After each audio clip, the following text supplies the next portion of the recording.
नीचे करो, आइडिया आराम से कर लो। आज आपने जिला योजना समिति की बैठक ली, क्या समीक्षा की, क्या कमियां निकल के आई, क्या जरूरतें निकल के आई? देखिए, अभी जो अपने सामने है कोविड-19 और तीसरी लहर को लेकर के समीक्षा बैठक हुई है कि हमारी तैयारियां तीसरी लहर को देखते हुए क्या क्या होना चाहिए, क्या नहीं होना चाहिए, वो सारे विषयों पर चर्चा हुई है। और सभी हमारे जो माननीय विधायक गण है, सांसद महोदय है, हमारे जिला योजना समिति के मेंबर, सभी ने अच्छे सुझाव दिए हैं। और जैसे सुझाव सभी का आया है, उसी सुझाव के ऊपर हम जिले में व्यवस्था की ओर बढ़ रहे हैं। मैम, तीसरी लहर की ओर आप जा रही हैं, उसकी चिंता कर रही है, संवेदनशीलता दिखा रही है। हम तो ईश्वर से प्रार्थना करते हैं कि तीसरी लहर आए ही ना। जी, संवेदनशीलता आती है। हमारा प्रश्न सुने मैम, संवेदनशीलता आपकी है, हम उसको सलाम करते हैं।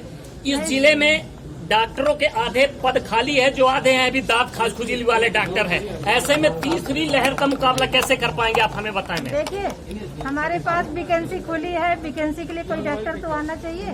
डॉक्टर हम भर्ती करने की तो मैम, जनता क्या करे मैम? आप जनता के सेवक हैं, आप प्रशासक हैं, आपका कर्तव्य है कि डॉक्टर कहीं से भी लाए, ढूंढ के लाए, लोगों को जिंदा रखें। अब ये तो आप पढ़े लिखे हैं, आप सब समझ सकते हैं।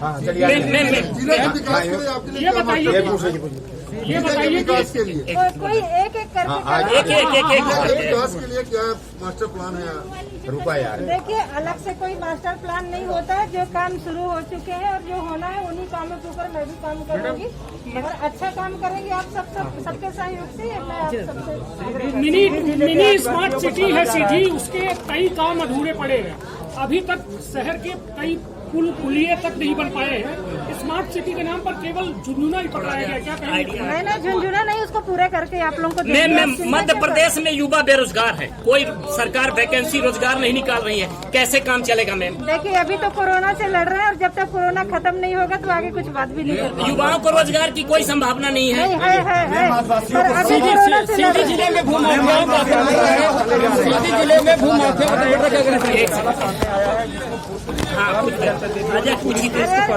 एक व्यक्ति पूछो तो मुझे समझ। जी मैं महंगाई जैसे मुद्दे पर आप क्या कहेंगी? महंगाई के मुद्दे में क्या कहेंगी आप? महंगाई किस चीज का भाई, आप बता दो ना। जब 2010 में मनमोहन सिंह जी की सरकार थी ना, तो उस समय उन्होंने मतलब बॉन्ड करके सब खरीदे हुए थे कि बाद में पैसा जमा करेंगे। और तेल एक खरीदते रह गए मनमोहन सिंह जी।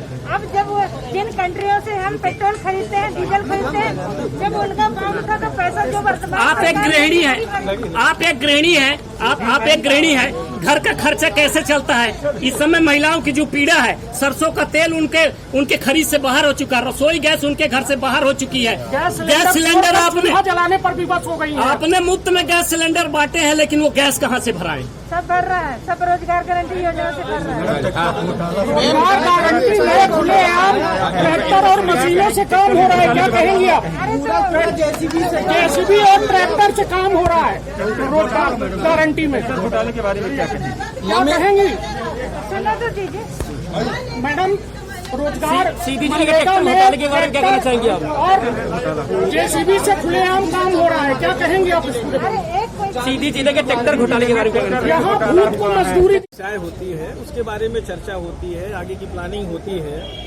क्योंकि प्रभारी मंत्री पहली बार आई थी, समयाभाव भी था और दूसरे और भी कार्यक्रम थे, तो बृहद में चर्चा तो विषयवार विभागवार नहीं हो पाई, पर बहुत सारे महत्वपूर्ण जो विषय थे उन पे जरूर हमने कोशिश करके और सबका ध्यान आकृष्ट करके, हालांकि सत्ता पक्ष के लोग चाहते नहीं कि उनकी कमियां गिनाई जाए, फिर भी हमने जनता के हित में अपनी आवाज़ को जनता की आवाज़ के साथ मिलाने की कोशिश की। बिजली की भारी समस्या, अघोषित कटौती, अवैध वसूली, ट्रांसफार्मर जले हैं, केबल नहीं बदले जा रहे हैं, ऐसे बहुत सारी समस्या बिजली से संबंधित थी। दूसरा, आपका खाद्यान्न वितरण प्रणाली में भी काफ़ी भ्रष्टाचार है। एक तरफ बोलते हैं पीएम भी दे रहे, सीएम भी दे रहे हैं। अरे, जो जनता को बुद्धू बनाती, तो राज्य खाद्य सुरक्षा अधिनियम के तहत 5 किलो प्रति व्यक्ति अनाज देने की ये व्यवस्था बनाई और ये सरकार की जिम्मेदारी, तो कानून बन गया। आप उस कानून को पालन करने की बजाय जो पात्र लोग हैं, आप उनका अभी तक कूपन नहीं जनरेट कर रहे हो, और जिनको 35 किलो अनाज मिलता था अति गरीब लोगों को, उनको भी 5 किलो पे लाके खड़ा कर दिए। तो और अव्यवस्था फैलाने की बात कर रहे हैं, 5 महीने की बात करते हैं कहीं 1 महीने का मिला, कहीं 2 महीने का मिला, कहीं मिला, कहीं नहीं मिला, आधा अधूरा मिला। ये सारी व्यवस्थाओं पे चर्चा हुई।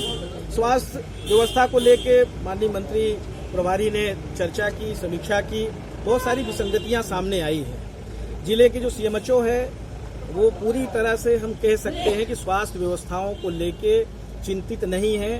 और सच बात तो है कि ये पार्टी पॉलिटिक्स का खेल चल रहा है। जनता के स्वास्थ्य के साथ खिलवाड़ हो रहा है। पहले बहुत सारे लोगों की जानें गई।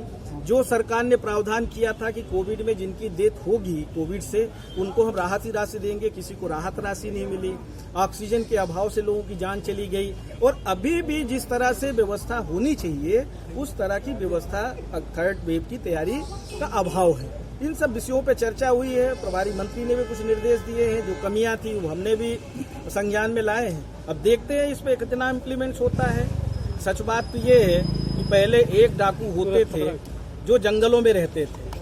वो जनता भी जानती थी कि फला इलाके में फला डाकू है। पर अभी तो पग पग पे डाकू है। ये 17 सालों में इतने डाकू पैदा हो गए हैं कि कोई ठिकाना नहीं है। किसका कितनी लुटाई हो जाएगी, कहाँ कितना डाका डाल देंगे। तो ये सरकार के टाइम में आज चिटफंड कंपनी में जिन लोगों का राशि गई थी उनका भी पैसा वापस करने का इवेंट, ये नई चीज। अरे एक तो उनका मूलधन वापस कर रहे हो, 10-10, 15-15 साल से उनका पैसा फंसा हुआ था और उनका ब्याज समेत पैसा दिलवाइए। अगर 10 साल तक 12 साल तक किसी का पैसा फंसा था 4 गुना हो जाता, तो उसको उसका प्रावधान करना चाहिए। उसके घर में उसकी डीडी पहुंच जाए, ऐसा प्रावधान करना चाहिए। पर भारतीय जनता पार्टी सरकार में तो इवेंट मैनेजमेंट का काम चलता है। यहाँ तो इवेंट होता है, यहाँ राहत कम मिलता है। हमारी सरकार थी, हमने 1 रुपये 1 यूनिट बिजली दी गरीबों को, किसान, हर व्यक्ति को दी, कोई भी हो, सबको फायदा मिला। और इसी तरह 10 हार्स पावर तक बिजली का दाम आधा किया और 24 घंटा घरेलू और 10 घंटा खेती किसानी की बिजली दी, प्रावधान किया। इसका लाभ मिला। ट्रांसफार्मर जलने पे 7 दिन के अंदर ट्रांसफार्मर बदलने की नीति बना दी थी, पर क्रियान्वयन नहीं हो रहा है। अभी यहाँ पे मंत्री के सामने जब डी को एमपी खड़ा किया गया तो उन्हें खुद जारी किया कि हमें 100 काल नोटिस जारी कर दिया गया है। और 100 काल नोटिस इसलिए जारी हो रहा है कि आप कटौती नहीं कर रहे हो। 14 घंटा बिजली देने का, वो 14 घंटे क्या 4 घंटे बिजली नहीं मिल रही है। तो ये हो क्या रहा है? और आवाज दबाने की कोशिश सत्ता पक्ष के लोग करते हैं। तो कमलेश्वर पटेल सत्ता पक्ष से डरने वाला नहीं है। जनता की आवाज, जनता की परेशानी को उठाएगा और बुलंदियों के साथ उठाएगा और न्याय दिलाने के लिए सड़क पे भी, सदन में भी और जिला योजना समिति की बैठक में भी संघर्ष करेगा। ये हमारी जिम्मेदारी। भैया उसके बाद क्या लगता है कि जिले की स्वास्थ्य विभाग, अरे ये ऋण घोटाला इन्हीं की सरकार में न हुआ है। किस हमारी तो 15 महीने ही थी। हम लोग तो ठीक करने का काम कर रहे थे। हमने तो बहुत सारी, हमारी सरकार ने, ये चाहे माफियाओं के खिलाफ कार्रवाई की बात हो, ये किसने अभियान चलाया था? पर ये तो हवा हवाई हो गया है। भाजपा का नेता अगर गड़बड़ करे उसके खिलाफ कार्रवाई नहीं होगी। अरे सबके खिलाफ माफिया तो कई प्रकार के हैं। माफिया सिर्फ चिटफंड कंपनी वाले थोड़ी है। माफिया तो हर जगह विराजमान है। रेत माफिया से लेके तरह तरह के माफिया विराजमान है। दवाई माफिया, कोविड में इतनी महामारी में दवाई का कितना माफियागिरी हुई, लोग मर गए दवाई के अभाव में, डुप्लीकेट दवाइयां बिकती रही। तो ये माफिया तो अभी खाद्यान्न माफिया आ भी है। हर तरह के माफिया समाज में 17 सालों में पनपे है। और इन माफिया राज की जो सरकार चल रही है, एक सिर्फ पहले वो डाकू बोलते, डाकुओं को आज भाषण हम सुन रहे थे कि डाकुओं को समाप्त कर दिया शिवराज सिंह जी। अरे आपने जंगल के डाकू, तो जंगल नहीं बचा इसलिए चले गए। जंगल के डाकू, जंगल बचा नहीं, जंगल उजाड़ दिया। नदी नाले आप इतना अवैध उत्खनन कर डाले कि कहीं रुकने लायक बचा नहीं। तो अब वो डाकू तो चले गए, पर अभी तो आपने हर जगह डाकू पैदा कर दिया और इतने बड़े बड़े डाकू पैदा कर दिए कि लोगों का जीना हराम है। भ्रष्टाचार चरम सीमा पे है। किसी ऑफिस में बिना लेन देन के काम नहीं होता है। विधायक जी, कोरोना के प्रथम काल में आपने सिहावल को 5 लाख रुपए दिए थे वेंटिलेटर के लिए। वो वेंटिलेटर कलेक्टर और सीएमएचओ से पूछा गया तो उसका जवाब नहीं दे पा रहे हैं। वेंटिलेटर वहाँ था और जब ये बीच में काफ़ी क्राइसिस था, मुझसे पूछा गया कलेक्टर साहब ने, सीएमएचओ ने, कि जिला अस्पताल के लिए आवश्यकता है, तो हमने जिला अस्पताल के लिए सहमति दे दी थी। क्योंकि वहाँ वेंटिलेटर को ऑपरेट करने वाले जो एक्सपर्ट स्टाफ चाहिए उसका अभाव है। और ये अभाव की वजह से बहुत सारी व्यवस्थाएं, ना हमारे प्राथमिक स्वास्थ्य केंद्र जिस तरह से अपडेट होना चाहिए, हमारे सामुदायिक स्वास्थ्य केंद्र जिस तरह से अपडेट होना चाहिए, जिला चिकित्सालय की तो ये स्थिति है, एक भी ऑपरेशन नहीं हो सकता। सारी चीज़ों के लिए रीवा रिफर कर देते हैं। तो अव्यवस्थाएं, इसके बारे में भी हमने चर्चा की है कि यहाँ पे कोई भी ऑपरेशन नहीं होता, यहाँ जो डिमांड भेजा है उसका जल्दी सेंक्शन कराइए। कोरोना महामारी का तो इलाज होना चाहिए, पर दूसरी महामारी से, दूसरी बीमारी से जो लोगों की जान जा रही है उस पर भी ध्यान दीजिए। भैया लगातार महंगाई को लेकर सामुदायिक स्वास्थ्य केंद्र में आपके द्वारा कई कार्य किए गए, लेकिन बिजली का अभाव आज भी है। लाइट गोल होने पर मरीजों और डॉक्टरों को परेशानी होती है। डॉक्टर स्वतंत्र पटेल के द्वारा बताया गया है, क्या कहेंगे? देखिए, मेरे द्वारा पूरी तरह से वहाँ पे व्यवस्था बनाई गई है। मुझे मालूम है बिजली का अभाव, हमने उनको, क्योंकि रोगी कल्याण समिति के अध्यक्ष विधायक होता है, हमने अनुमति दे के रखी है कि आप जनरेटर का उपयोग करिए। कोई मरीज बिजली के अभाव में परेशान नहीं होना चाहिए। उसका जो डीजल का खर्चा होगा वो हम अपने स्वयं के जेब से भी बेयर करेंगे, और रोगी कल्याण समिति में भी पैसा है, तो कहीं किसी को दिक्कत नहीं होना चाहिए। आपने बताया, आज हम बात करेंगे।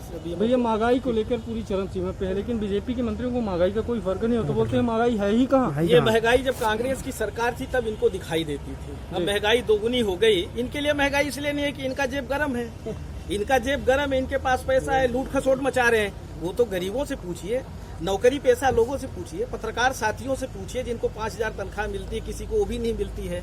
तो सबके जिनके दुकान धंधा बंद हो गए ये कोरोना में, आर्थिक मंदी में, आपका नोटबंदी में, जीएसटी में जो नए नए योजनाएं लागू की, किसको लाभ मिला?